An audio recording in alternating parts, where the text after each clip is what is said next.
김주아 선교사님, 네, 자, 되게 오늘 기도하느라고 수고하셨는데 저 기다리시게 해서 미안해요. 좀 얘기해 보셔.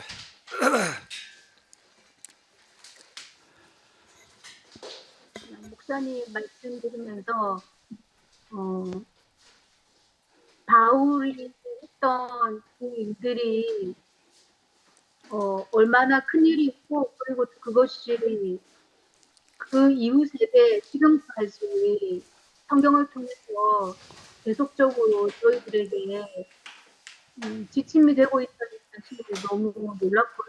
그리고 진짜 사람들이 헬라 철학을 배우러 오는 데 가서 이것을 말해줘야 되겠다, 해야 되겠다라고 생각했던 그게 굉장히 진짜. 미안한데요. 노트북 좀 네, 가까이 대고서 얘기를 해봐요. 잠시 네. 끊기니까. 예.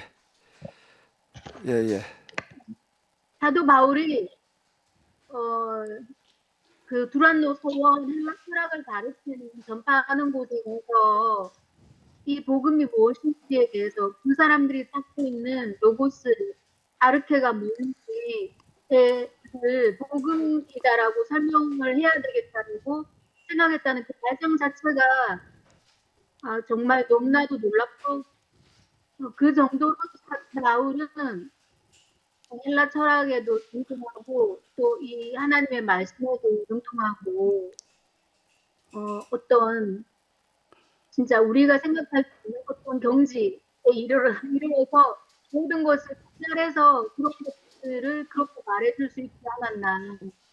그리고 요한이 그것을 이어받아서 또 자신의 말로 그렇게 가르침을 줄 수 있었다라는 게 너무 진짜 놀랍고 참 대단하신 분들이다. 그리고 이제 새 시대가 되었으니까 목사님께서 새로운 관점으로 또 이 성경을 재해석하신 것도 정말 하나님께서 목사님을 통해서 너무나도 놀라운 일을 행하신 거구나라고 다시 한번 좀 생각하게 됐습니다. 그러니까 요한복음 1장에 이제 예수님을 로고스라고 그런다는 거, 말이 안 들리나? 로고스라고 그러는 여기 지금 목사님 화면 보고요. 요한복음 1장에서 예수님 이제 로고스라고 그러는 거는 사도 요한 이전에 이제 바울이 먼저 그렇게 얘기했을 거다라고 얘기하는 거는 제 생각이에요. 그렇게 얘기하는 신학자들은 별로 없다고. 제가 글쎄 요한복음 얘기하시는 분들 얘기를 다 알지는 못하는데 제가 어디 읽은 거 중에서는 전에 요한복음 가지고 쓸 때도 그렇고 좀 뒤적거려 보고 그러고 하는데 요한복음 1장에 얘기하는 그 로고스론이라고 하는 거, 요걸 이제 로고스론, 로고스 디얼러지 이래 가지고서 이제 다루는데 이건 요한복음을 해석하는 사람들은 대단히 그 큰 비중을 두고 이거를 이제 해석을 해요. 그런데 사도 요한이 어떻게 일장에도 이렇게 예수님을 로고스라고 그럴 수 있었느냐? 여기에 초점을 맞춰가지고 얘기하는 사람은 별로 없는 것 같더라고요. 그런데 요한복음의 저자를 사도 요한으로 본다면 우리가 그렇게 알고 있으니까. 근데 사도 요한은 예수님을 로고스라고 해석할 수 있는 사람이 아니라고요.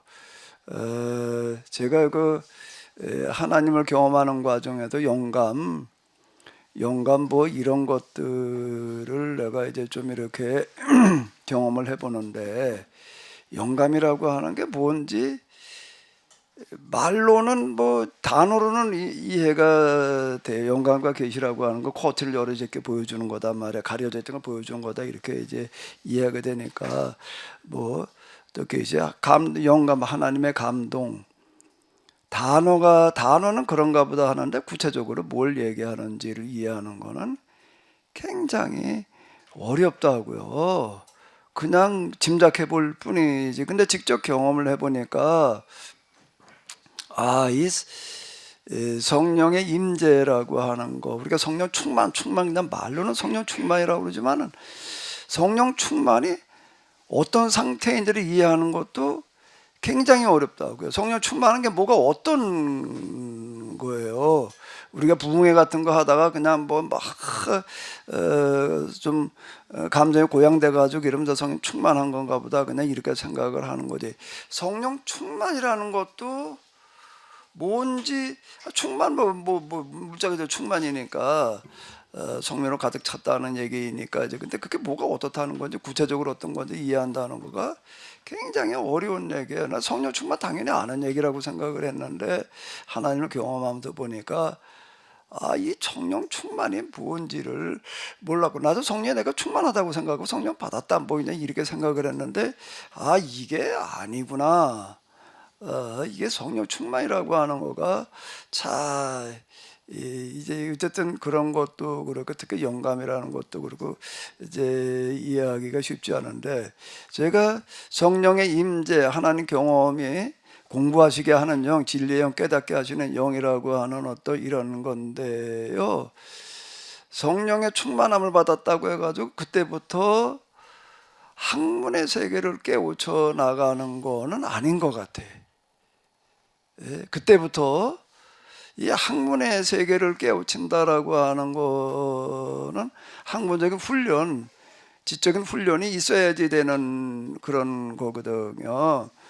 제가 이제 그 영성실현을 자전거 타는 걸로도 자꾸 비유를 하는데 자전거라고 하는 거가 자전거도 그렇고 운전도 그렇고 오토바이 이런 것들도 그렇고 한 번 배워놓으면은요 어렸을 때 배웠던 어쨌든 간에 한 번 배워놓으면은 평생 써먹어요. 어렸을 때 자전거 타는 걸 배워놓은 사람은 10년 20년 안 탔다라고 하더라도 탈 수가 있을까 없을까요? 타요. 처음에는 약간 한 몇 번 이러지만 그 다음엔 타고 간다고. 근데 아예 안 배워본 사람, 안 타본 사람은요 그건 못 타요. 나이를 자전거를 한 번도 안 타본 사람이 40, 50대 가지고도 자전거를 배운다는 거는 굉장히 어려울 수 있어요. 배울 수 있겠지만은 감각이 둔해지고 또 그때쯤 되면 넘어지고 자전거 타다 처음 해볼 땐 뒤에서 누가 튼튼하게 붙들어주지 않으면 틀림없이 넘어진다고요. 그게 다치고 이제 그러는 건데 10살 미만에라도 세발 자전거 아닌 두발 자전거 탔던 사람은 30년, 40년이 지난 다음에도 한 번도 중간에 안 탔어도 타요. 그 습득이 돼 있기 때문에 이제 이 그러는 건데 그 자동차 운전도 마찬가지고요. 배워놓은 다음에 안 하고 있다가 요즘 자동차 운전은 참 쉬워요. 그 오토로다 이렇게 기아 변속을 할 일이 없으니까 쉬운데 그 스틱으로다가 기아 변속하는 거 이걸로다가 처음에 나도 운전 배울 때 19살 때 그걸 배웠는데 이게 굉장히 어렵더라. 그 푹하면 시동 꺼지고 또 기아 변속이 속도에 따라서 또는 이제 짐이 얼마나 있느냐 없느냐 또 이제 경사도가 어떻게 그때 이게 맞춰줘야 되는데 그것 만만하지를 않더라고요. 처음엔 뭐 정신이 없어요. 뭐 이거저거 뭐보다 백밀러도 봐야지 뭐 어째야 되지 뭐 이게 그때는 또 클러치라고 하는 게 기아 변속할 때마다 클러치를 밟는데 클러치도 한 번 가지고 안 되고 더블 클러치를 밟아야 됐다고요. 한 번 밟으면 빼주고 또 한 번 넣고 이제 클러치도 두 번씩 밟아야 되는 어떤 이제 이런 식이었고 이게 70년대 초 얘기인데요. 근데 한 번 배워놓으면은 안 했더라도 잠깐만 하면은 적응이 돼요. 이 사람의 머리라는 것도 마찬가지인 것 같아요. 지적인 훈련이라고 하는 것도요. 어렸을 때부터 공부라는 걸 안 해본 사람은요, 60, 70 된 다음에 그걸 이해시킨다는 거가 불가능하더라고요. 제가 저희 어머니하고 이렇게 대화를 하면서 느끼는 바로 그런 거였는데요. 뭐 학교라고 하는 거 근처에도 안 가본 그런 분들이고, 한글이라고 하는 거는 60년대 초 이승만 정권 때 이제 문맥 퇴치 운동할 때 내가 이제 그때 마침 초등학교 들어가기 전 겨울이었는데 저희 어머니하고 같이 가서 배웠다고. 그게 다예. 근데 뭐를 이해시킨다는 거가요 어려워요. 예? 지적인 훈련이 안 돼 있던 사람들한테 그걸 설명을 해서 이해시킨다는 거는 불가능한 거예요. 불가능하더라고요. 그만큼 어려운 거예요. 지적인 훈련이라고 하는 것도 어렸을 때든지 어디 중간에 깨우쳐 놓은 사람은 그 다음엔 되는데, 그러면 영감이 왔다고 해가지고서 그때부터 지적인 훈련이 일어나는 게 아니에요. 이미 알고 있는 범위 내에서 공부해 놓은 거 터전 위에서 그 다음이 전개가 되는 거지. 예? 제가 이제 이렇게 보게 되면은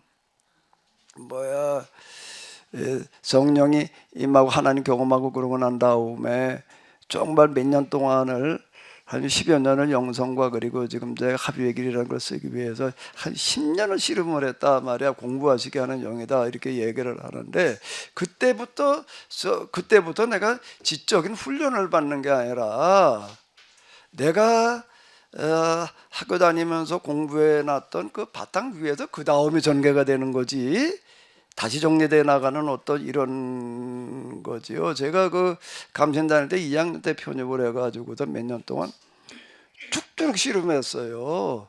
그 철학적인 어떤 이런 문제들 가지고서 처음에는 폴 틸리 조직 신학이라고 하는 걸 2학년 때 듣는데, 이건 철학적 신학이 돼가지고서 철학을 모르면은 이제 이게 이해가 굉장히 어려운 거예요. 지금도 기억나는 것은 도대체 이게 무슨 소리인지를 모르겠는 게, 개가 개로서 개인 것은 개가 개로서 개일 때이다. 자, 이게 무슨 소리야? 다시요. 개가 개로서 개인 것은 개가 개로서 개일 때이다. 무슨 소리일까 이게? 뭐 개소리지 뭐. 아니 이런 식으로 2학년에 편입을 해 들어갔는데 조직신학이라는 시간에 그 변수하는 교수님이라는 분이 들어와 가지고서 그냥 입에다 거품을 물고 떠들어대는데, 이제 이런 식으로 하나하나를 얘기를 해 놓는 건데, 여기서 얘기하는 개는 개체를 말하는 거예요. 이제 개체 뭐 이런 이제 보편자와 이제 개체 이걸 가지고 이제 얘기를 하는 어떤 이런 건데요. 이게 조금 이제 귀가 뚫리려면 이런 얘기를 할 때 그게 무슨 소리인지 알아들으려고 한다라고 하게 되면 어마어마한 노력을 하지 않으면 안 되는 거예요. 이게 제가 그 학기 끝나고 나가지고서요, 폴틸리 조직 신학이라고 하는 걸 가지고 내가 그냥 얼마나 실험을 했는지 몰라. 이거 다음 학기에 등록을 할 거냐 말 거냐는 걸 가지고 내가 그냥 무슨 얘기인지는 모르겠어요. 이게 철학을 체계적으로 배우지 않은 상태에서는 이해할 방법이 없는 거예요. 철학적인 개념이라는 걸 하나하나 이제 먼저 이게 이 단어가 이런 개념을 가지고 있다라고 하는 걸 다 파악되지 않고서는 이해가 안 되는 거고, 그리고 그런 개념들이 이제 철학자들이 쭉 어떻게 사용되어져 왔는지라고 하는 거를 쭈루루하게 살펴보지 않으면은 안 되는 어떤 이런 건데, 나는 그런 과정을 건너뛰어 가지고도 그냥 하려니까 이제 잘 안 되죠. 이걸 가지고 씨름을 하는데, 이성과 계시, 폴틸리라는 사람의 첫 번째 책이 이제 이성과 계시, 두 번째가 이제 실존과 그리스도, 뭐 성령과 생명, 생명과 성령 뭐 이런 식으로 이성이라고 하는 어떤 이런 거가 신학적인 용어에서는 계시를 말한다. 이성과 계시라는 게 이제 이런 얘기예요. 교회에서는 신학에서는 그리스도라고 얘기를 하는데, 그게 철학적인 용어로는 이제 실존이다. 실존이라는 용어가 이제 그에 해당되어진다. 그래서 이게 상관의 방법 이렇게 얘기를 하는 거예요. 이제 기독교 신학을 그냥 그대로 갖다 쏟아놓으면 사람이 무슨 얘기인지 못 알아들으니까 알아듣게끔 이제 다른 용어로 다 이제 바꿔 바꿔서 설명을 해야 된다 뭐 이런 얘기인데요. 그러니까 이게 못 알아듣겠는 거예요. 이걸 가지고 내가 얼마나 문을 걸어 잠그고 진짜 방 동안에 그냥 안을 걸어 잠그다시피 하고서 그냥 씨름을 했는데 모르겠더라고요. 모르겠는데 이게 독서백편 의자현 뭐 그러잖아요. 100번 몰라도 100번 있다 보면 저절로 알게 된다 뭐 그런 식인데요. 독서백편 의자현이 아니라 천자현을 것 같아요 아마 내가. 그리고 씨름을 했는데 그렇게 모르겠던 거가 어디쯤 가니까는 이제 저절로 알겠는 거예요. 이제 관념의 세계라는 게 있더라고요. 관념의 세계에 내가 이제 접속이 된 거 같아. 그 세계에 들어갔더니 이게 이제 다 알겠는 거예요. 이게 이런 뜻이었구나, 이런 뜻이었구나. 어느 순간 그렇게 되더라고요. 이러고 이제 읽어 내려가는데 이렇게 시간을 보니까 수요일 예배 드리러 가야 될 시간이야. 그래가지고 내가 가만히 있자 이걸 조금 더 읽었으면 좋겠는데 그렇다고 또 예배 시간 안 지킬 수는 없잖아요. 예배 드리고 와서 읽어야지. 그리고 와서 예배 드리고 와서 다시 읽으니까 어떻게 될까? 다시는 안 되는 거예요. 그 세계 접속이 다시는 안 되는 어떤 이런 거. 제가 제일 먼저 가서 아주 호되게 내가 씨름을 한 게 이 폴틸리의 그 조지 신학이라고 하는 것, 그거 가지고 내가 한동안 내가 씨름을 했고요. 그 이제 학부 졸업하고 나서 대학원을 졸업하고 나서 논문을 쓸 땐 또 아퀴나스에 뭘 가지고 쓰자고 이제 그리고 또 하는 아퀴나스의 신학대전이라고 하는 거 내가 이제 학부 3학년 때 또 그걸 이제 들었는데요.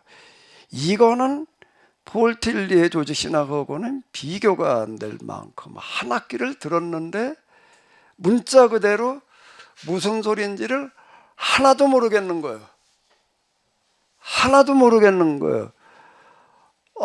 이래가지고 내가 두 번째로, 2학년 때 들어가던 폴틸리의 조직신학이고 3학년 때 들어가서 신학대전이라고 하는 어떤 이런 거에 또 불이 쳤는데 이건 또 폴틸리의 조직신학하고는 또 차원이 다를 만큼 어려운 거예요. 하나도 모르겠는 거예요. 하나도. 이래가지고 내가 또 이제 진짜 방학 되자마자 또 내 씨름을 했어요. 다음 학기 내가 등록을 할 거냐 말 거냐. 이게 안 되면 이제 난 신학할 자격이 없다고 생각하고 이제 아예 관두자. 이제 이런 생각을 하고서 이제 또 씨름을 해 보는데 방 내내 그 대학은 방학이 한 2달 되잖아요.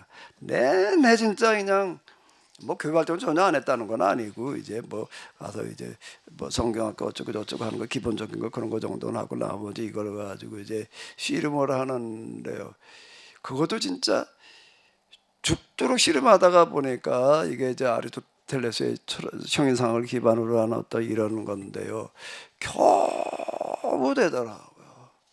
겨우 돼가지고 그 다음 학기 가서 내가 이제 저 등록을 했는데요. 매 학기마다 제가 이제 이런 식으로 씨름을 해놨습니다. 그러면서 이제 어떤 그 역사의 흐름을 잡는다는 게 굉장히 어렵습니다. 세계사만 읽어가지고 되는 게 아니라 문화사, 철학사, 이게 또 신학을 하니까 이제 신학의 역사 이걸 다 동시에 들여다 봐야지 이제 이게 보이는데요. 이런 씨름들을 제가 전 몇 년 동안 꽤 충실하게 했어요. 그걸 내가 해낼 수 있었던 거는 신학교 들어가기 이전에 저 영어를 내가 독학으로 뗐거든요. 그때 독학으로 영어 떼느라고 내가 엄청 고생을 했는데 독학으로 내가 영어 떼는 경험이 없었으면은 전혀 이거 내가 못 해냈을 거예요.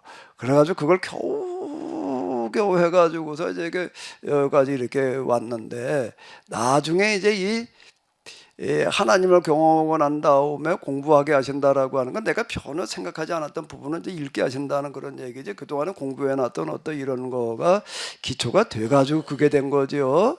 그것도 그때부터 시작돼가지고 하는 게 아니라고요.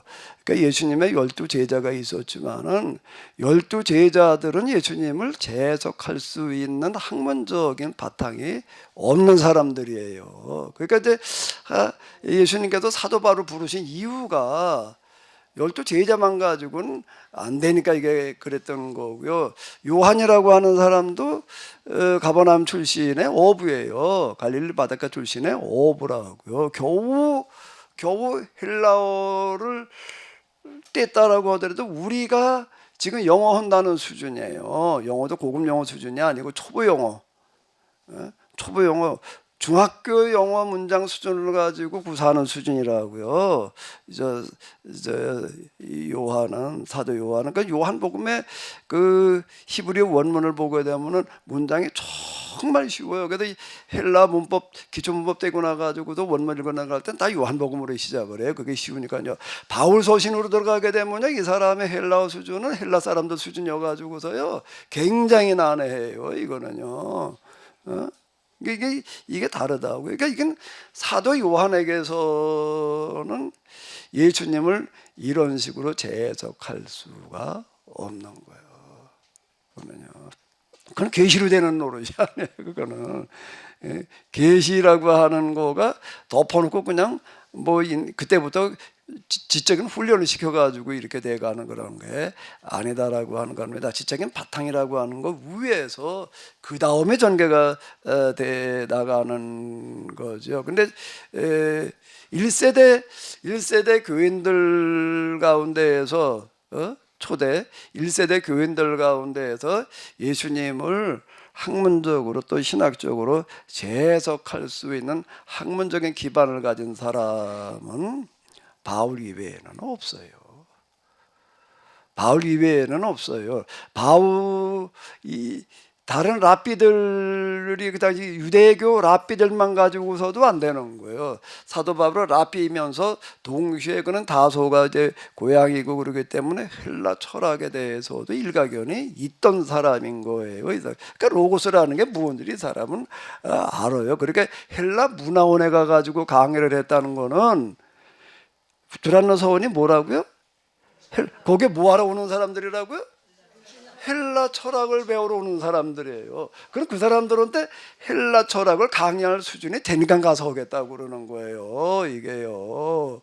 근데 그거를 헬라 철학을 강의하는 게 아니라 예수님을, 복음을 헬라 철학을 찾는 사람들에게 재해석해서 전해줬다 라는 이야기가 되는 거예요. 예수님이 누군가 하면 당신이 찾고 있는 로고스가 바로 예수님이다.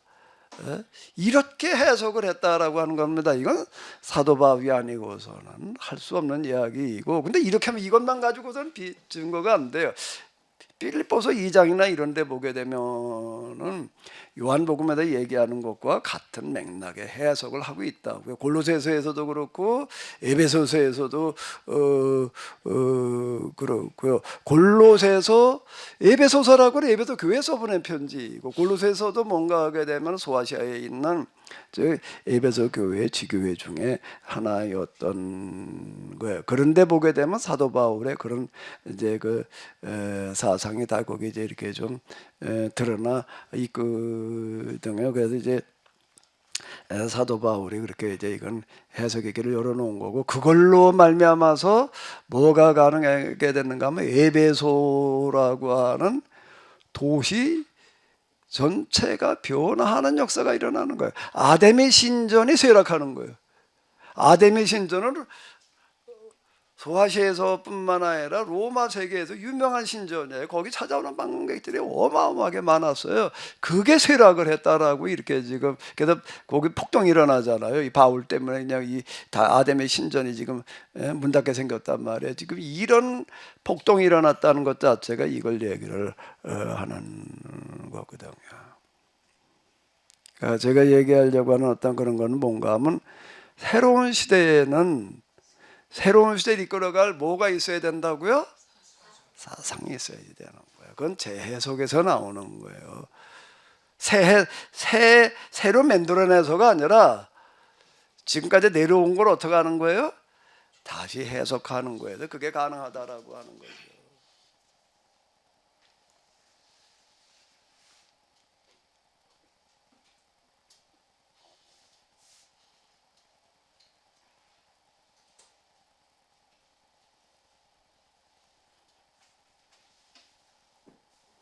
기독교가 그래도 오늘의 기독교로 남아 있을 수 있는 건 전적으로 사도 바울의 공로예요.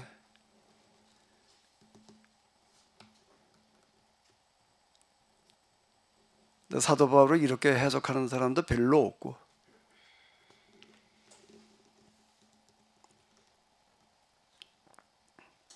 사도 바울이야말로 누구보다도 예수님을 가장 잘 이해한 사람인 것 같아요.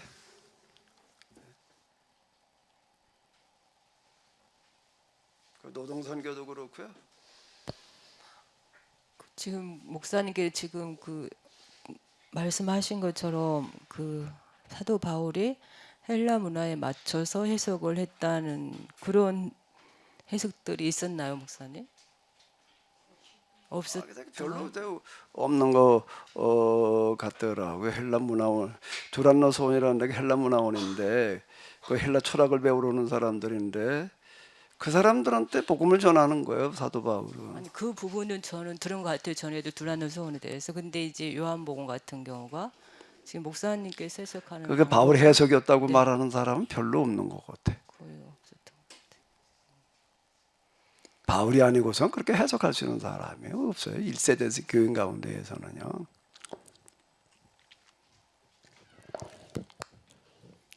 저희가 그런 말이 있잖아요. 예술 작품을 보거나 문화 유적을 보거나 뭘 봐도 아는 만큼 보인다 그랬잖아요.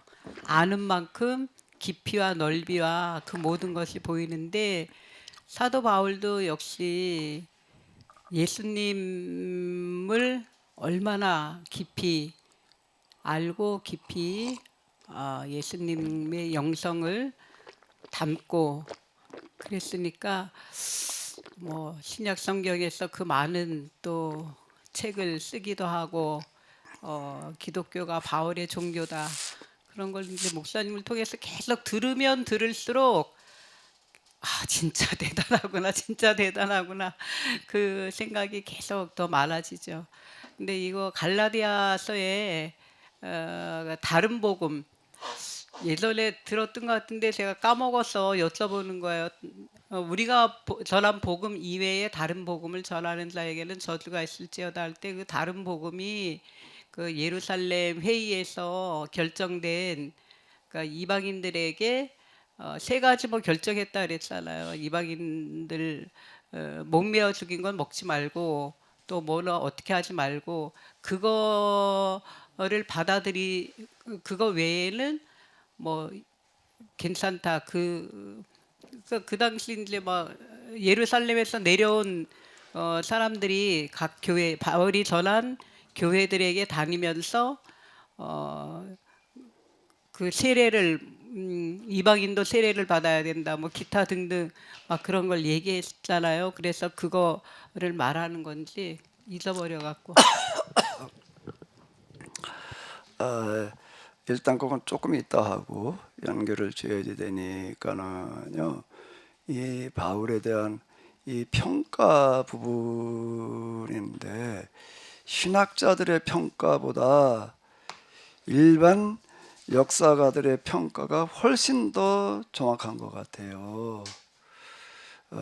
제가 그 EBS 방송 그 고등학교 세계사를 거기서 강의하는 거를 저는 이렇게 들었었는데,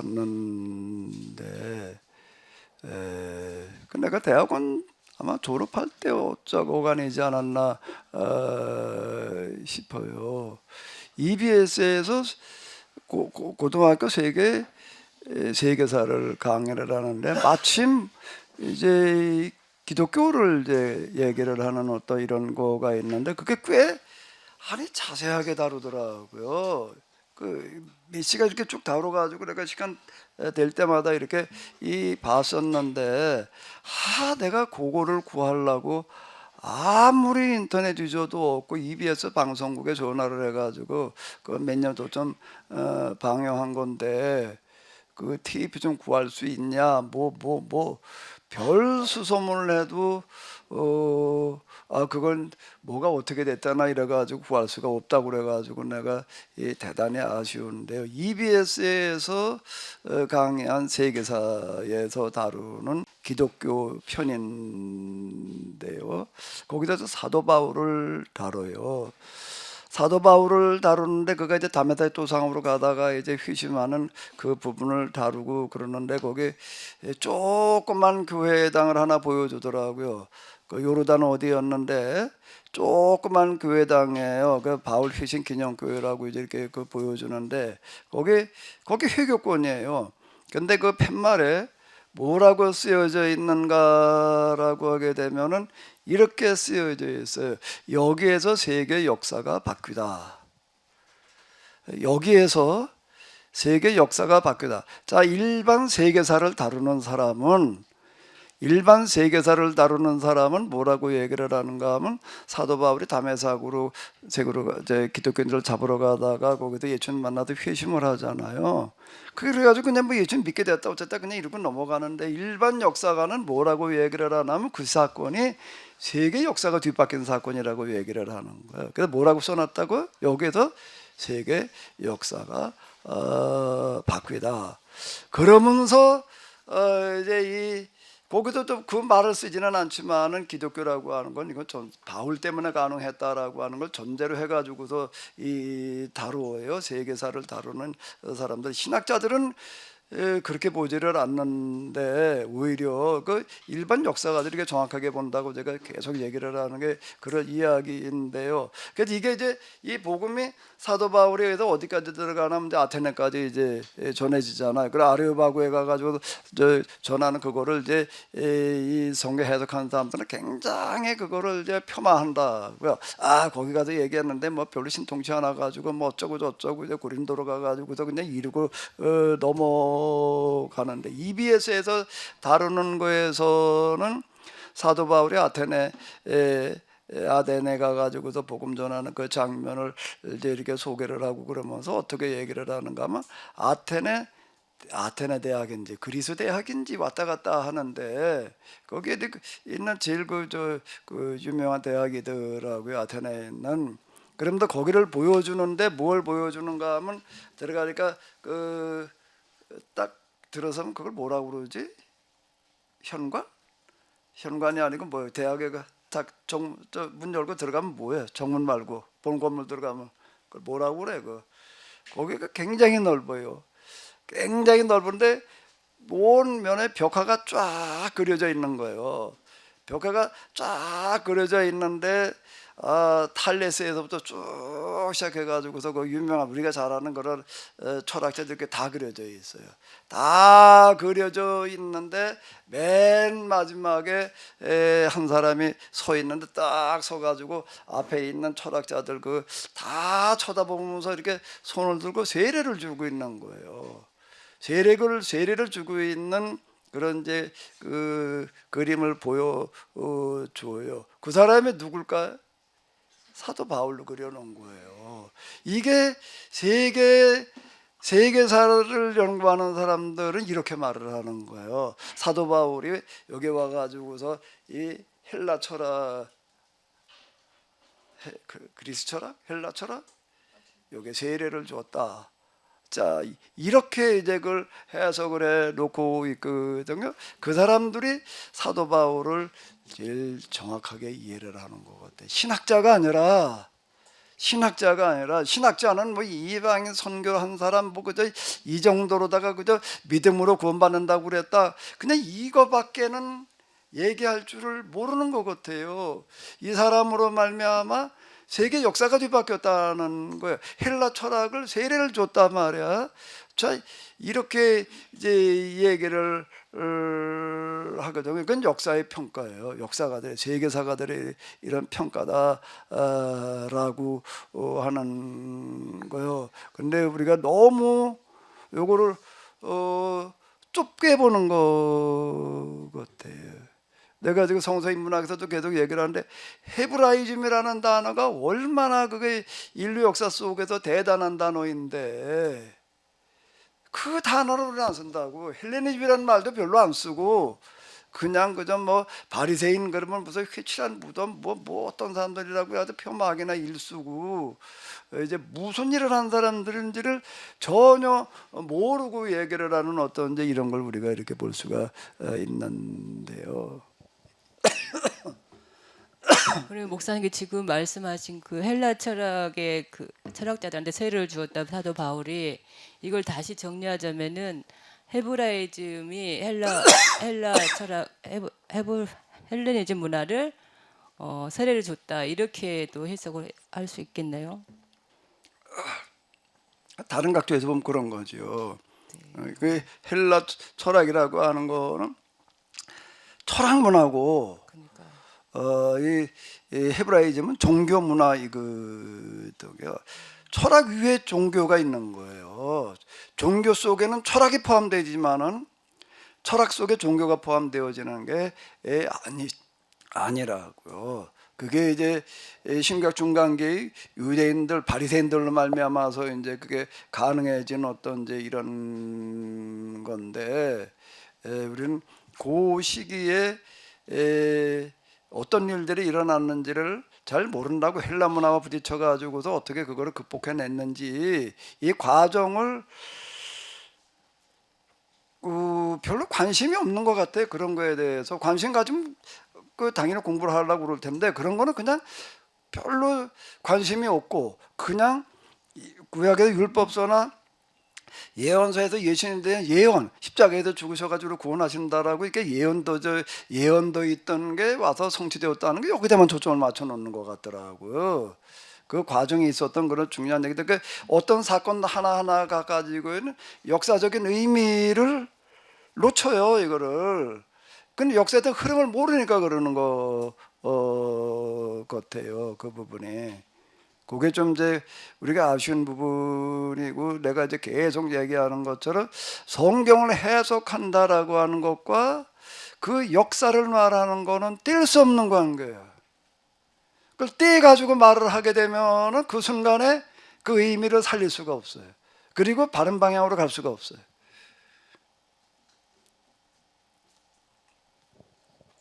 그렇지 않아도 궁금했었거든요. 지난주에 성서 인문학 때 그 헤브라이즘의 그 흐름과 유다이즘 흐름 쭉 설명해 주셨는데 구약 전체 흐름 속에서 그리고 신약에서 지금 교회사 2000년 속에서 그럼 헤브라이즘 목사님이 이제 늘 기독교가 잘못 가는 이유가 헬레니즘 때문이다.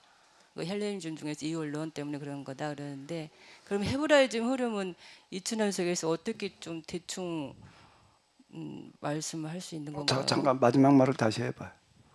그러니까 헤브라이즈 흐름 교회사 2000년 속에서 이제 그 전에 아니 우리가 목사님께 들은 부분은 기독교가 2000년 동안 헬레니즘화돼서 그게 큰 문제점이다 이렇게 배웠잖아요. 그것도 이제 이원론 부분에서 그 부분을 우리가 영향을 받아서 이 땅에 하나님 나라를 실천하는 걸 관심 없고 저 세상에서 하나님 나라 가야 된다 이렇게 한 것 때문에 가장 큰 오류를 빚었다 이제 이렇게 말씀하셨는데 그러면은 헤브라이즘 그 흐름이 신약과 교회사 흐름 속에서 어떻게 이어져 왔는지 자, 어디서부터 빗나갔는가라고 하게 되면은 사도 시대 사도 시대는 사도들이 활동하던 시대고 속사도는요 사도들의 제자들이 활동하던 시대를 속사도 시대라고 그래요. 그 속사도 다음 시대는 속사도 그러나 교부 시대라고 그러는 거야. 교부, 처치 파더. 그때 파더 F자를 대문자로 써요. 이제 교회의 아버지 시대 이제 얘기를 하는데 그 사람들이 이제 신앙을 이끌어가는 어떤 이런 건데요. 어디에 접어들면서 길에 잘못 가기 시작하냐면 교우 시대에 접어들면서 길을 잘못 가기 시작을 했어요. 그럼 어떻게 되는가? 오늘 우리는 다시 교부 시대 이전으로 사도 속사도 시대로 돌아가 가지고 거기서부터 다시 출발을 해야 돼. 거기도 잘못 갔으니까. 거기부터 잘못 갔으니까 예를 들어서 간단한 거예요. 우리가 지금 서울을 가야 되는데 강릉으로 갔어. 어디 가서부터 강릉 가기 시작을 했는가? 신갈이라는 데 가가지고서 계속 가가지고 강릉으로 갔단 말이야. 그래가지고 어디까지 갔나 하면은 대관령까지 갔어요. 대관령까지 가버렸어. 그러면은 어떻게 해야 되나? 다시 어디까지 돌아와야 되는 거예요? 신갈까지 돌아와가지고 다시 가야 되는 거. 똑같은 이치예요. 똑같은 이치인데 왜 그런가 하게 되면 교부들은 헤브라이즘 구약 전성이라고 하는 부분에 대해서 다 무지한 사람들이야. 아무런 이해가 없었어요.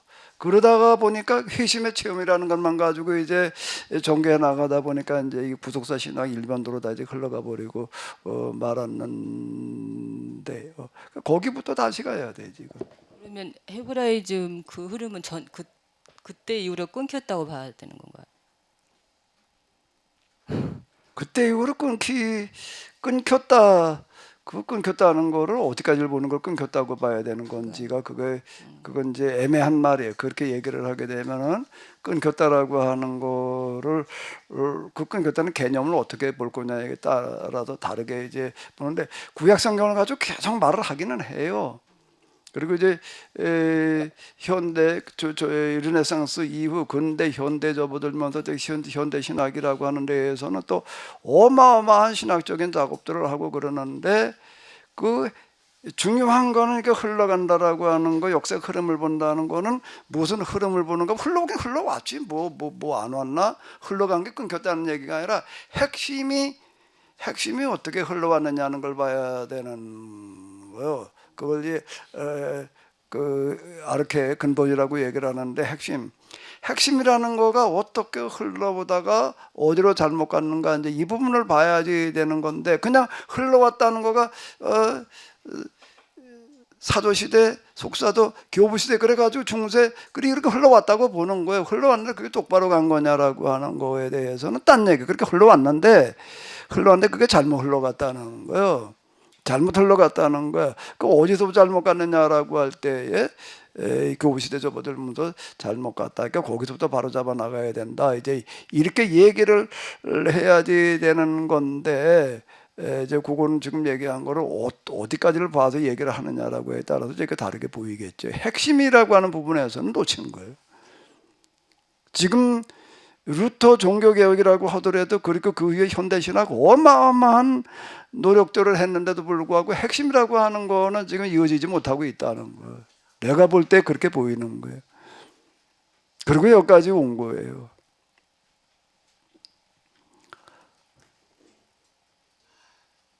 자, 그럼 이제 어디 앞자리로 나와 보셔. 가만히 있죠. 근데 이렇게 딱 마주 앉아서 보니까 내 마누라가 맞나 싶어. 왜 갑자기 지적으로 보이지? 안경을 딱 쓰고 있으니까는 얼마 전까지 안경을 안 썼는데 뭐 안경을 딱 쓰고 앉아 있으니까 갑자기 지적인 걸로. 지금 지적이면 지적을 많이 한대요.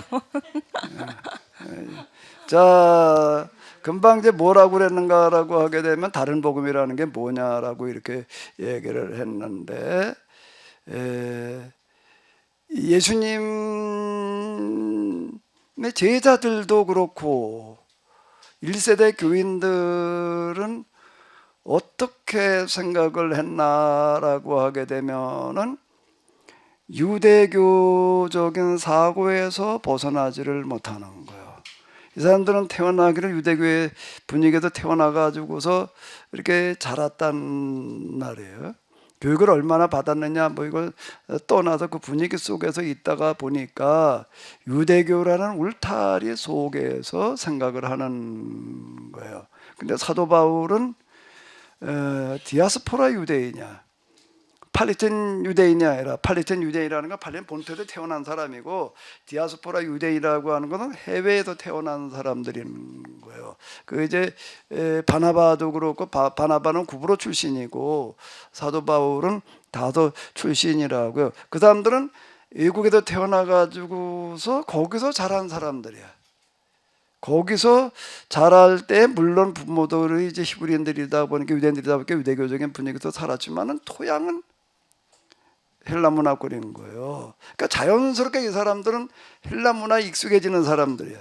헬라 문화에 익숙해지는 어떤 사람들이고, 그리고 다소라고 하는 데는 거기에 좀 유명한 하나의 또 이제 교육 도시에 그 당시에 대학이 있었다 뭐 이렇게 얘기를 할 정도로 그 누가 같은 사람도 이제 그렇고, 그 당시 그 귀족 수준에 되는 사람들의 공부는 어떤가 하면 우리 유치원은 몇 살에 가나 5살쯤에 교육을 시작을 해요. 생각보다 일찍 교육을 시작을 해가지고 또 10여 년 남짓은 그 지역에서 이제 공부를 하고, 나머지는 최소한 10년 이상은 유학을 보내요. 그게 그 당시 풍토예요. 그 엘리트들 그 양성 코스가 그렇게 되는 거거든요. 그 어디로 유학을 보내느냐라고 할 때 교육 도시, 그리고 또 거기에 유명한 이름난 선생님 있는 곳으로다가 이제 유학을 보내는 어떤 이런 거가 이렇게 이 풍토인데, 사도 바울은 이런 풍토에서 성장을 해서 그는 예루살렘으로 다른 또 그 지역에서 배울 수 있는 걸 다 배우고 난 다음에 이제 그 다음에 또 예루살렘으로 와가지고 랍비 수업을 받은 사람이라고요.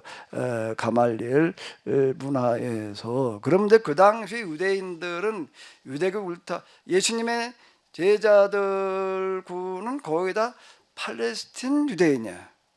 디아스포라 유대인이 아니라 해외에서 태어난 사람들이 아닌 거예요.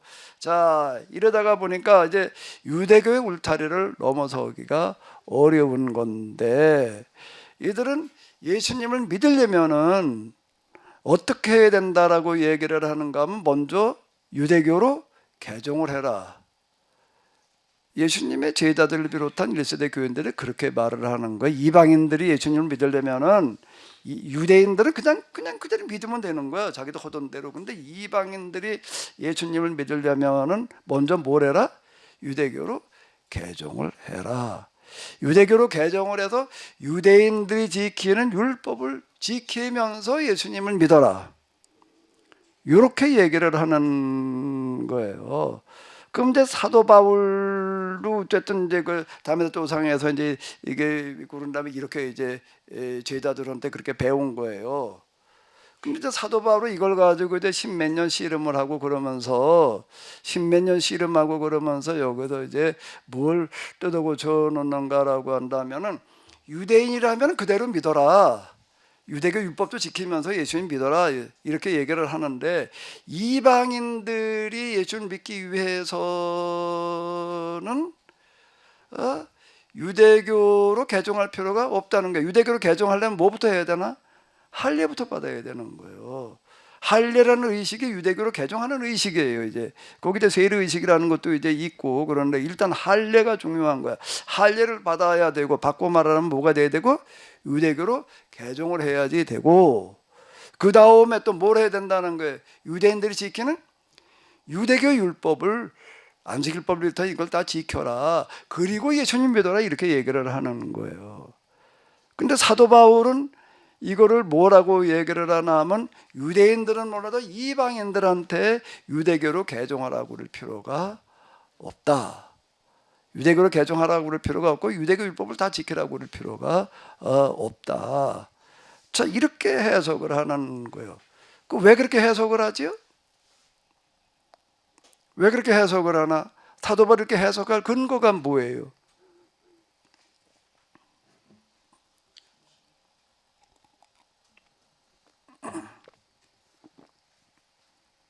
그 근거는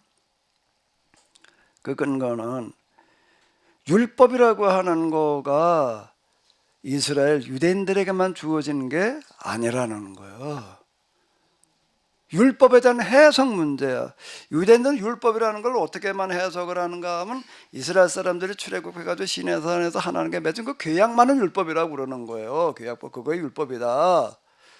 계약의 율법의 개념이 여기까지예요. 근데 사도 바울은 그렇게 보지를 않는 거예요.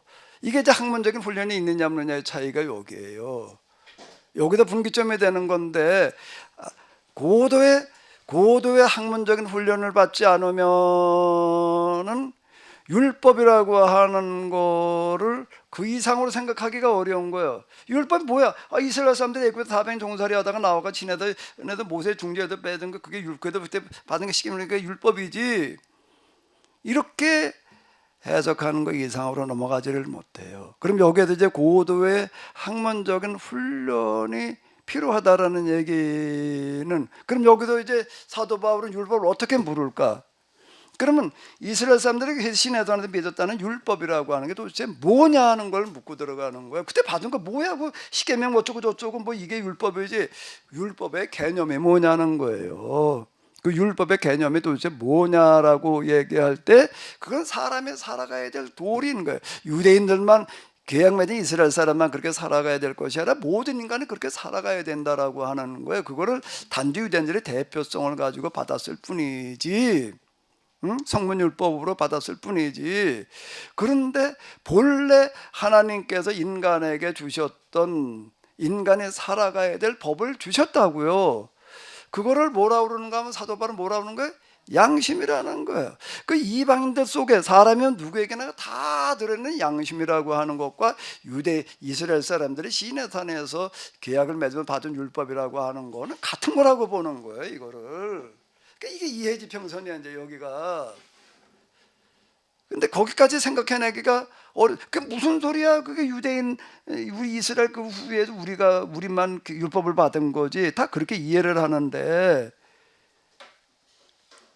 바울은 거기도 더 나가가지고 율법이라는 게 도대체 뭘 하느냐라고 하는 그 정체성 개념의 문제를 묻고 들어가가지고서 사람이 살아야 될 도리로 주시는 건데, 그거는 인간 모두에게 주어진 양심이라고 하는 거가 곧 율법과 같은 역할을 한다라고 이렇게 해석을 하는 거예요. 이 사람은 그게 로마서에서 얘기하는 거 아니에요. 그게요. 그러니까 누구도 하나님 앞에 핑계 댈 자가 없단 말이야. 그렇기 때문에 그 사람들이 이미 율법을 가지고 있기 때문에 그들은 예수님을 믿을 때 뭐 할례를 받아가지고 뭐 어쩌고 저쩌고 뭐 유대인들이 지키는 안식일 율법 뭐 정결례법 그걸 다 지켜야 된다고 얘기할 필요가 없다. 이 사람들 그냥 여기서 세례를 통해서 예수님을 직접 믿을 수가 있다라고 이렇게 해석을 해내는 거예요. 쟁점이 여기에 지금 쟁점이 여기에. 그래서 이거를 이제 가지고 사도 바울은 이게 아무리 봐도 이게 십몇 년 걸려서 이제 작업을 해내는 게 이 작업을 해낸 거예요. 15년 동안에 거쳐가지고 이제 그냥 이 씨름을 해가지고서 예수님께서 말씀하신 복음이 이러한 거다. 그런데 문제는 뭐가 문제일까? 자기는 12사도 중에 하나가 아니야. 직계제자도 아니야. 그럼 어떻게 해야 돼? 그럼 뭐 내가 말하는 게 맞아. 이루고 나가는 사람이 아니야. 나 이 사람의 놀라운 거는요, 이렇게 해석을 해놓은 다음에 그걸 가지고 누구부터 설득하는 거예요? 베드로부터 가서 이해를 시키는 거예요. 베드로를 이해시키는데 그래도 어부술신 불학무식 헬라어를 모르는 베드로는 그래도 이걸 이해를 한 거죠. 성령의 도우심이라고 생각해 이게. 그 고넬료 사건이 이제 거기에 중요한 역할을 하는 거예요. 고넬료 사건에 이게 도대체가 베드로는 건 못 받아들이잖아. 이거를 고넬료 사건 기타 등등으로 말미암아서 이제 바울이 얘기하는 게 맞다라고 일단 베드로를 설득시키고, 그 다음에 예루살렘에 그 당시 목회자는 누구였는가 하면 야고보, 예수님의 제자 야고보가 아닌 예수님의 동생 야고보였다 이렇게 알려져. 야고보서 저자예요. 그러니까 이 사람도 이제 설득을 시키고 이래가지고서 여기서 이제 인정을 받는 거예요. 하나님께서 이 바울이라고 하는 사람에게 이런 은혜를 주신 게 맞다. 이방인들에게 복음을 전하기 위해서는 이런 방식으로 나가야 된다라고 하는 게 맞다라고 이제 그래가지고 그것 때문에 예루살렘 회의를 열어가지고 이제 이방인들이 예수님을 믿는 데는 걸림돌을 다 제거하자. 근데 단지 뭐 목매어 죽인 거하고 피, 음행 이것만 금하자고 그러는 거예요. 근데 그거는 뭔가라고 하게 되면 여기서 얘기하는 음행이라고 이방인 제사에 참석하지 말라는 얘기예요. 이방인 제사라는 것 자체가 음란한 그런 이제 제사였기 때문에 그 성행위의 제사와 뗄 수 없는 그런 관계이기 때문에 음행을 얘기하는 건 그걸 말하는 거라고요. 그걸 음란한 그런 이방인 제사에 참석하지 말아라 하는 것과 더불어 가지고 당연히 말아야지 그거는. 그럼 목매어 죽인 거와 피라고 하는 거는 유대인들은 절대 안 먹는 거예요. 그러면 교회라고 하는 거가 이제 유대인만 교회, 이방인 교회 따로따로 만들어 놓을 수는 없다고요. 유대인, 이방인이 같이 모여서 예배드리는 교회를 만들어 놔야 되는데 그때는 이 1부는 성경을 공부하는 거고 2부 예배는 식사를 나누는 거가 예배 차원이었어요. 그걸 애찬이라고 그러는 거예요. 성찬식을 그렇게 했다고요. 식사로다가 한 거예요. 근데 같이 식사하는 거 자체도 예배인데 유대인과 이방인이 같이 식사를 하려면은 일단 걸림돌을 제거해야 되는 거가 뭔가 하게 되면 목매어 죽인 것과 뭐라고요? 피는 제거해라. 그렇게 얘기를 한 거라고요. 그게 예루살렘 교회에서 이제 통과가 된 거예요.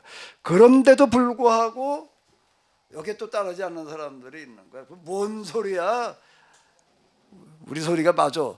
이루고 나가는 사람이 사도 바울이 세우는 교회마다 쫓아다니면서 뭐라고 얘기를 하는가라고 하면 사도 바울이 잘못 얘기를 했다는 거예요. 우리는 예루살렘에서 왔다 이러고 나와요. 우리 예루살렘에서 보내심을 받았는데 사도 바울은 예루살렘에서 온 사람이 아니야. 안디옥에서 온 사람이야.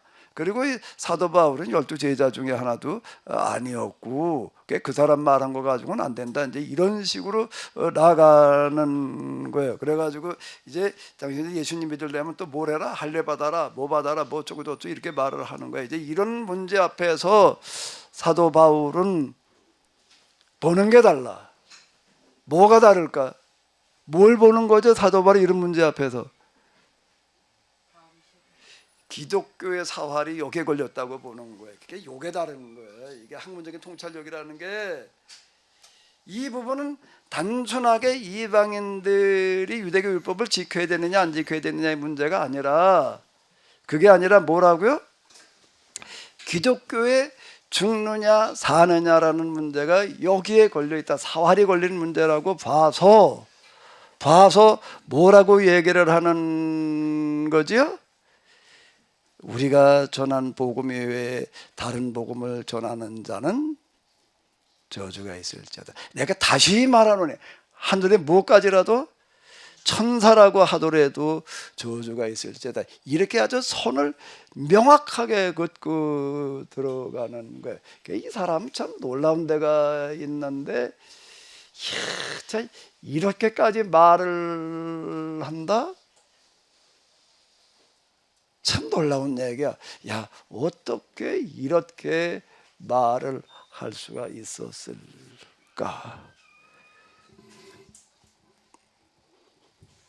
뭘?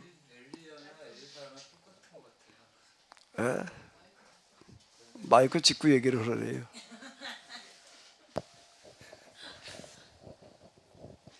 그런 확신을 가지고 있는 대부분 저 엘리야나 엘리사도 그만큼의 확신이 갖고 있었기 때문에 그렇게 한 거 아닐까요? 비슷하게 확신 가진 사람 여기 또 하나 있어. 나도 이렇게 네. 나도 지금 이제 사도 바울이 여기 갈라디아서 1장에서 얘기하는 거 뭐냐, 그러 나도 비슷하게 얘기하고 싶은 게 뭔가라고 하게 되면은, 에?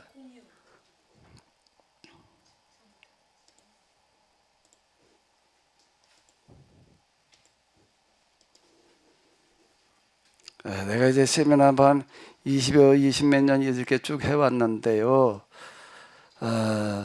나도 똑같은 논조를 가지고 얘기하고 싶어.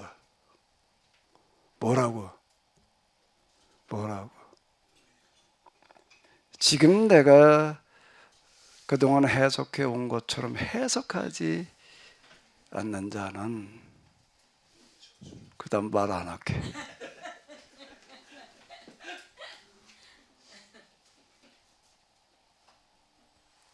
역사의 흐름을 들여다보게 되면 명확한 거예요, 이거는. 아, 그렇게 해석할 수도 있지, 이렇게 얘기할 수 있는 게 아니에요. 예수님께서 요한복음 이제 우리가 공부를 나가고 있는 14장에서요, 나는 길이요 진리요 생명이니라고 얘기를 할 때 영어로 얘기를 I am the way, 그 다음에 the truth, the life를 하고요. I am 어로 얘기하는 거, 어는 부정관사라고 그러고 더는 정관사라고 그러잖아요. I am a way라고 그러지 않고 the way라고 그러신 거는 내가 하나님께로 가는 유일한 길이다. 나 이외에는 길이 없다.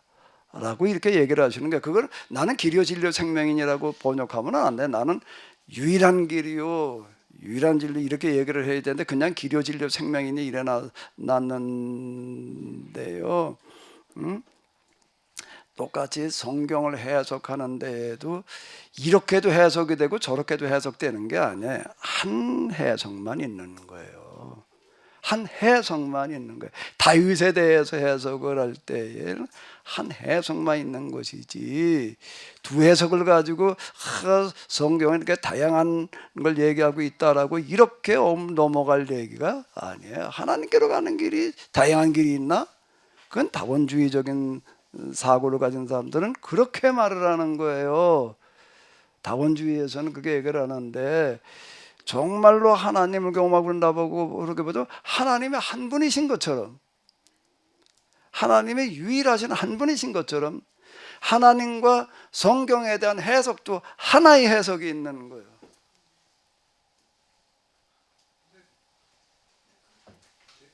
그렇게 사도 바울이 지금 그렇게 얘기를 하는 거예요. 이게 지금 뭘 보느냐라고 한다면, 잠깐요. 이걸 보면서 그냥 이건 뭐 유대교법 지키냐 안 지키냐 문제 이 정도 수준에서 이렇게 보고 그냥 다 그러고 가는 거예요.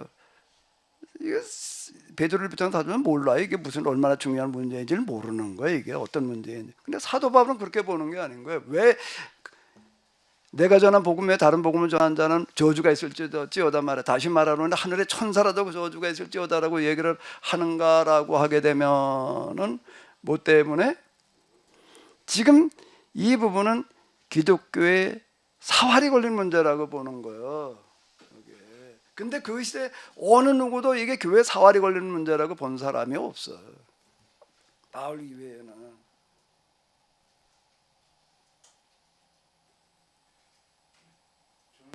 여기 와서 이거 말씀을 듣고 그 사람들 일반인들은 이렇게 공부하는 사람들 없잖아요. 이거 누가 알겠어요? 그래서 수업료를 내겠다고?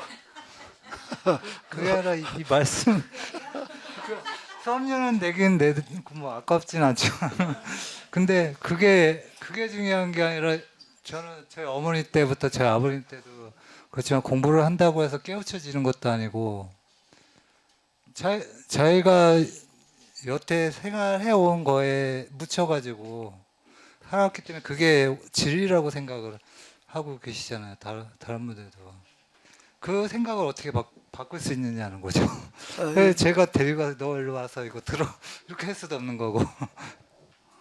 이제 열심히 공부해가지고 가서 전하셔, 이해시키고.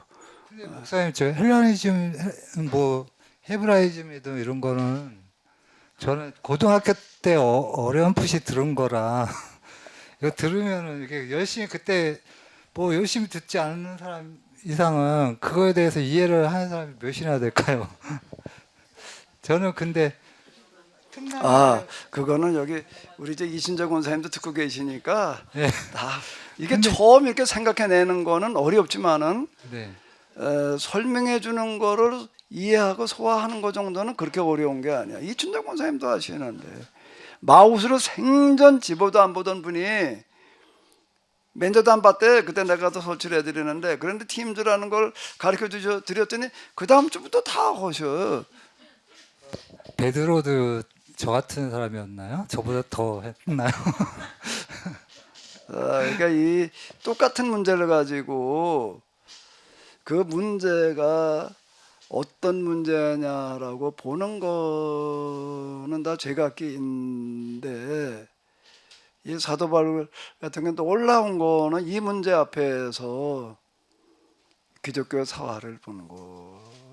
그리고 그의 판단이 옳았어요. 그래서 뭐라고 얘기를 한다고? 고등학교 EBS 고등학교 세계사에서 뭐라고 사도 바울을 평가한다고? 그게 회심한 자리를 여기에서 세계 역사가 바뀌다. 그 저기 회심한 자리 뭐 성지순례 갔다 왔다는 사람들 얘기 들어보니까 다 그 교회가 아니야. 그 저기 다저 다메세 다마스커스 그쪽에 있는 어떤 그런 뭐 아주 어마어마하게 크게 주는 이런 걸 가지고 바로 회심교회 다 그걸 가지고 얘기를 하던데 나 EBS 세계 교과서 그 집필점들이 참 너무 놀랍다라고 한 거는 그걸 보지를 않고 요르단에서 세워놓은 해교 국가에서 세워놓은 그 조그만 교회 그리고 그 팻말을 비춰주는 거예요. 여기서 사도 바울이 회심해서 어쩌고 저쩌고 했다 그거 말고 아주 간단하게 딱 한마디로 끝나. 뭐라고? 여기에서 세계 역사가 바뀌다. 그 사람들은 그렇게 보는 거예요. 그 사도 바울 회심 사건을 뭘로 보는가 하게 되면 사도 바울이 예수님 믿게 되는 사건으로 보지를 않고 세계 역사가 뒤바뀌는 사건으로 보는 거예요. 이거를 똑같은 건데 예.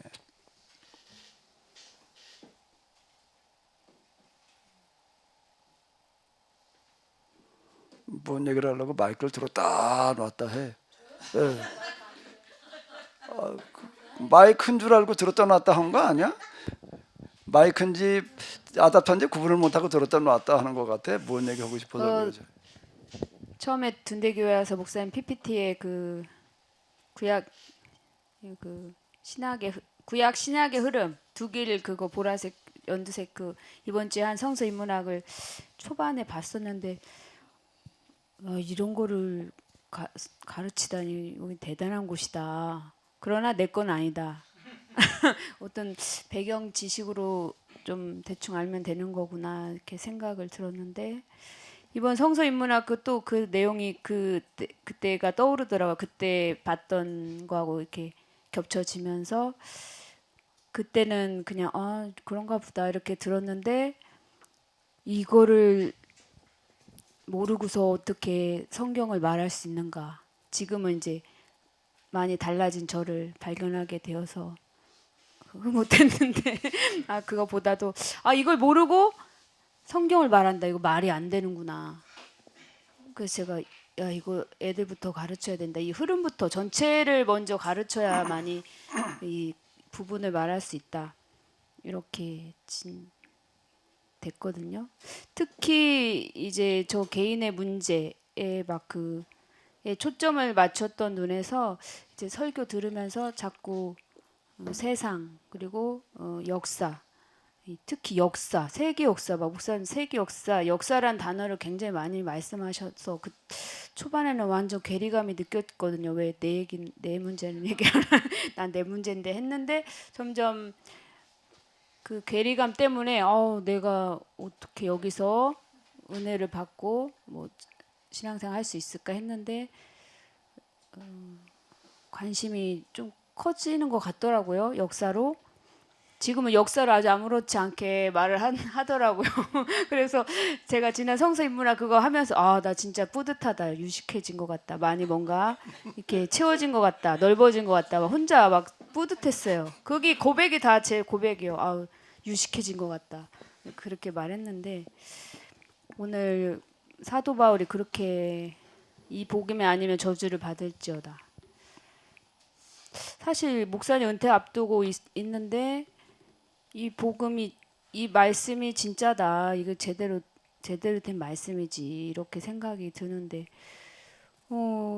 이게 아니면 어떡하나 좀 약간 이런 걱정도 들고 그때 나는 어떻게 해야 되나 저주를 받을지어다 이렇게 또 당당하게 사도 바울은 또 얘기하고 제가 요새 관심은 어떻게 되나 이런 걱정이 되면서 이게 사도 바울은 이렇게 사도 바울을 따르고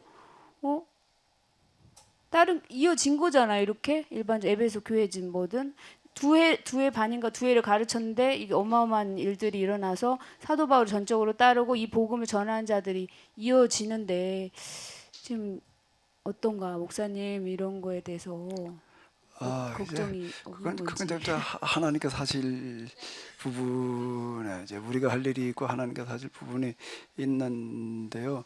사도 바울은 이걸 15년 걸쳐 가지고 이제 이해서 그래서 등장을 하는 거고, 난 25년 걸렸어요. 이제 25년 걸려서 이제 내가 올해 이제 재해석에서 재현으로 나가보자 이제 이렇게 얘기를 하는 어떤 이런 건데요. 어떤 애를 지금 뱃속에까지 5째 가진 어떤 사람이 있어요.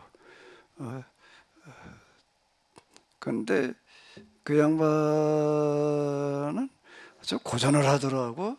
처갓집에 갔다가도 쫓겨나고, 또 자기 아버지한테 갔다가도 쫓겨나고. 그 왜 쫓겨나나 하면 애를 5씩이나 낳는 것도 그런데 또 애들을 학교를 안 보내고 홈스쿨링을 하겠다고 그러니까 이제 도대체가 이제 어른들이 이해를 못 해가지고 처갓집에 갔다가 아버지가 쫓겨났대. 거기서 아파트도 뭐 20, 애들이 몇 평이라고 그랬나? 35평? 30평 아파트 뭐 이러고 갔다가 그냥 나가라고 그래가지고 쫓겨났단 말이야. 애들 학교를 보내야지 뭘 집에서 혼자 가르치겠다고 그러냐 뭐 이래가지고 그래서 이제 좀 고전하는 사람이 있어요. 근데 그 사람이 큰애가 지금 이제 6학년 나이 뗐나? 5학년 6학년 남자애고 이제 그 밑에 쭈루루 이제 연달아 이렇게 있는데 집에서 어쨌든 학과 목적을 다 가르치고 뭐 이러고 하는데 그 중에 하나가 이제 뭔가 성서 인문학을 가지고 가르친대 걔들을. 성서 인문학을 가지고 가르치는데 그대로 가르친 건 아니고 그걸 가지고 PPT로 다시 만들어 가지고 애들이 이해하기 쉽게 만들어 가지고 가르치는데 이번 얘기가 뭔가 하면 애들이 너무 잘 받아들인다고, 너무 잘 이해를 한다는 거야. 그 내가 한번 구경을 가려고 그래. 도대체 뭘 어떻게 가르치고 얼마나 이해하는, 내가 다 뭐 시험을 좀 봐야 되겠다 그래가지고 이제 그러고 있는데요. 이 아이들이라고 해가지고서 이게 어려운 건 아닌 것 같아. 내가 그 양반 얘기 들어보면 큰 애가 이제 12살이라고 그랬나? 한 2년 돌만 하더라도 이제 걔들이 큰 애나 이해한다고 해라 조그만 애도 이렇게 이해를 잘한다. 글쎄 이거 뭐 지 자식이니까 그냥 잘한다 하는 건지 어느 정도나 한다 하길래 그러나 내가 한번 가봐야 되겠다 지금 그러고 있는데요. 똑같은 걸 놓고 어떻게 보느냐라고 하는 거는 그 사람의 이해 수준에서 봐요. 사도 바울은 다메섹 도상에서 예수님을 만나고 난 다음에 그런 보따리 싸들고 15년을 들어가서 집고하는 거야. 내가 도대체 지금 경험한 게, 예수님 경험한 게 뭔가라고 하는 거를 정리 이해하는데 15년을 씨름을 하고 나오는 거예요. 15년을. 그리고 나가서 이제 이 기독교의 길을 열어 놓는 건데요. 사도 바울 정말 생각할수록 놀라운 데가 너무 많아. 이 사람이야말로 예수님을 제일 정확하게 이해한 것 같아. 예수님을 로고스라고 말했다는 거 자체가 난 너무 그 시대에 어떻게 예수님을 로고스라고 말을 해 그래. 아브라함과 다윗의 자손 하나님의 아들 예수 그리스도지. 하나님의 아들 예수 그리스도의 복음의 시작이라고 그래야지. 태초의 말씀에 계시니라 말이야. 자,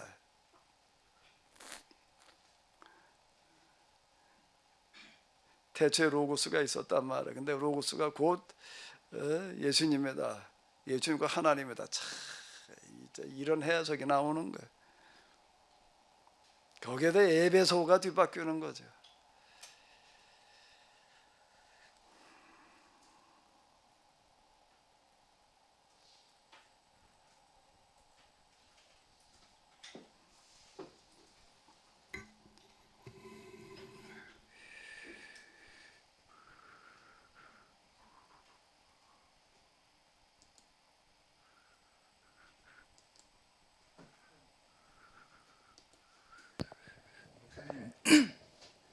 일반인이 이걸 깨우치기 위해서는 30년이 아니라 평생이 걸려도 죽을 때까지는 그거 못 깨우치겠는데요? 아니 금방 그랬잖아요. 애 5가지는 어떤 아빠가 애들 앉혀놓고 얘기를 하는데 그걸 너무 잘 이해. 아니, 내가 지금 저는- 저 성서인문학에서 쏟아내는 저는- 얘기들이요. 목사님 저는 걱정되는 게 예. 내 세대 뭐 하나님 나라가 이루어지면 좋은데 이게 기약이 없는 것 같아서요. 그 말하자면은 예수님 때도 그게 여기 이 땅에 하늘에서 이룬 것 같이 땅에서 이루어지려고 예수님도 노력하신 것 같은데 엘리야나 엘리사도 마찬가지로 노력한 거고 그때도 그렇게 했는데도 이루어지질 않았는데 이 세대는 아마 의심이 많은 사람들 많고 지식도 많은 사람도 있고 그리고 저같이 무식한 사람들은 그런가 보다 하는 거고 근데 그게 참 어려운 것 같아요. 이게 막연한 것 같아요. 막 제 입장에서는 실질적으로 그렇게 됐으면 저도 좋죠. 저도 노력은 해보겠는데 조금 닥치는 게 아닌 것 같아요. 아, 글쎄 무슨 노력을 해볼지를 기대할게요. 네. 어디까지 하려고 그럴지 내가 기대해 볼게요. 예, 그거는 기대를 해보셔도 될 것 같아요. 나중에. 근데 어디까지 할 거예요? 글쎄요, 그거는 저도 장담은 못하지만 어렸을 때부터 하나님하고 약속은 한 게 있어요. 뭐라고 약속을 해줬어? 뭔 손가락을 걸어놨어 그래요? 손가락은 걸은 거지만 자신이 없고 그 당시에는 남자로서의 걸은 약속이라서 뭐 말하면 안 돼? 적어도 하나님을 버리지는 않겠다고 약속은 했어요. 하나님 버리진 않겠다고? 예. 저버리지는 않겠다고. 누가 교회 다니냐 안 다니냐 사람들 대부분 좀 의심 많은 사람들 묻잖아요. 근데 내가 어떻게 말을 하느냐에 따라서 이 사람이 나를 어떻게 보는 것 같더라고요. 저는 이제 교회 다니고 이제 사람들마다 대화하는 게 틀리니까요. 근데 그게 사람의 생각을 바꿔주는 것 같아요. 내가 다니고 안 다니고 그 얘기를 하는 것마다. 근데 뭐 어렸을 때부터도 그렇지만은 이게 사람 생활이 패턴이 바뀌어질수록 변하잖아요. 마음하고 생각하는 것들이. 근데 저는 어렸을 때 적어도 저렇게는 안 되겠다고 약속은 했어요. 아, 기대할게. 아, 네. 예배요? 아니 애 빠지는 게 아니라 그거는 근데 뭐 마음은 가 있으면 되는 거 아닌가요? 몸도 와 있어야지. 맘만 와 있으면 어떡해? 아 그래요? 아 전에 내가 몸이 말안 우리 지방에 와서 집회하셨던 정희식 목사님이라고 있었는데 내가 그분 얘기를 들어보니까 물론 목사님이시니까 그렇기도 했지만은 이렇게 얘기를 하는 거예요. 자기는 교회 나간 다음에 뭐 애들 때 나갔대나 그리고 주일 예배를 한 번도 빠진 적이 없다. 이렇게 얘기를 하시면서 한 번 빠질 뻔했는데 교통사고가 나가지고서 그냥 전신이 만신창이가 돼가지고서 이제 중환자실에 들어가 있었대. 그래도 이제 의식은 있었던 것 같아. 온 몸을 그냥 붕대로 칭칭 감아놓고 뭐 이러고 했는데 이제 주일날이 됐는데 그건 난 그래도 예배는 빠질 수 없다 이래가지고 그 간호사한테 이제 특별히 그냥 아주 쫄라가지고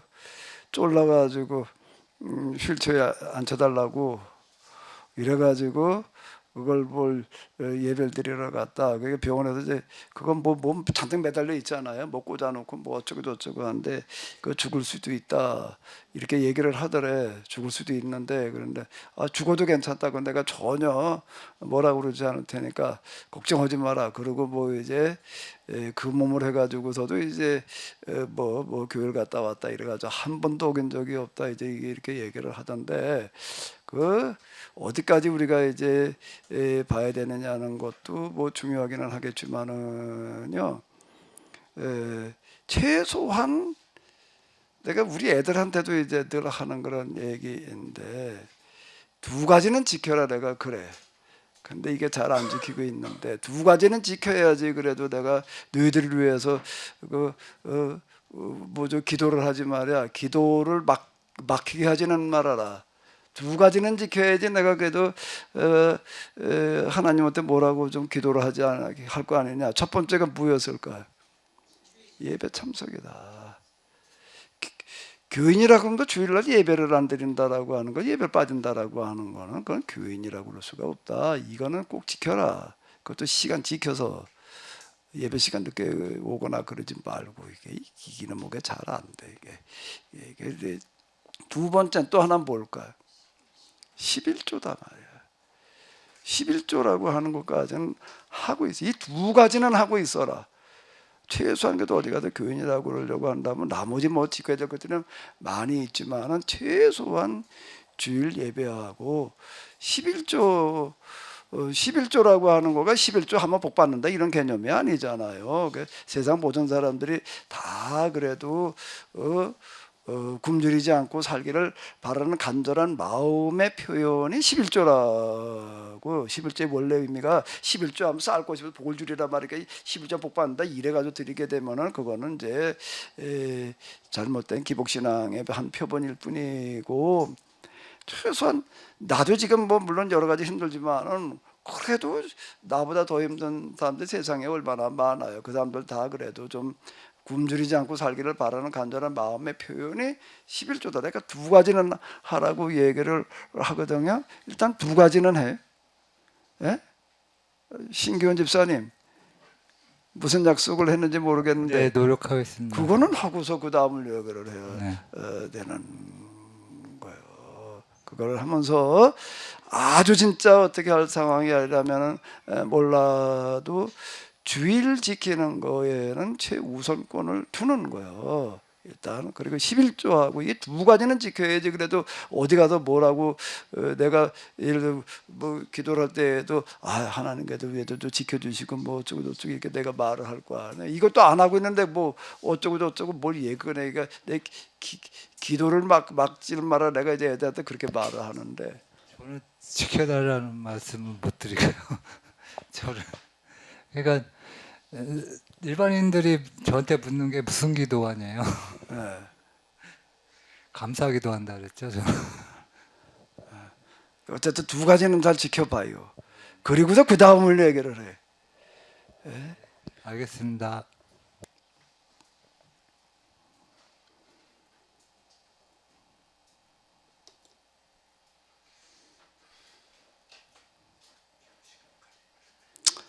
예, 우리가 지금 이제 뭐 요한복음을 보고 있는데 요한복음을 보려고 한다라고 할 때는 어떻게 이렇게 해석할 수가 있었을까? 예수님을 이제 오병리의 이야기, 뭐 기타 등등에 대한 해석이 완전히 다르거든요. 그런 거 하나 하나를 우리가 좀 이제 아마 사도 바울을 좀 염두에 두면서 이제 같이 좀 비교해봐야 되지 않을까 싶어요. 예, 그럼 뭐 더 얘기가 없으신 줄로 알고 우리 여기 팀즈에서 들으신 분들 하실 말씀이 좀 있으신가요? 예, 우리 김준수 장로님 또 성권사님 조금 있다가 오늘 이제 후임자 문제를 다루는 우리 구역회가 있거든요. 감리사님 오셔도 구역회 하실 텐데 우리 팀주로도 참석하실 수 있도록 제가 감리사님도 얘기를 할 테니까는요. 끄지 마시고 그냥 계세요. 나가지 마시고요. 예, 다 같이 우리 주기도문으로 마치도록 하겠습니다. 하늘에 계신 우리 이름이 거룩히 여김을 받으시고 나라의 마옵시며 뜻이 하늘에서 이룬 것 같이 땅에서도 이루어지 오늘날 우리에게 일용할 양식을 주옵시고 우리가 우리에게 죄 지은 자를 사하여 준 것 같이 우리의 죄를 사하여 주옵시고 우리를 시험에 들게 하지 마옵시고 다만 악에서 구하옵소서. 내겐 나라와 권세와 영광이 아버지께 영원히 있사옵나이다. 아멘. 네, 수고 많으셨습니다.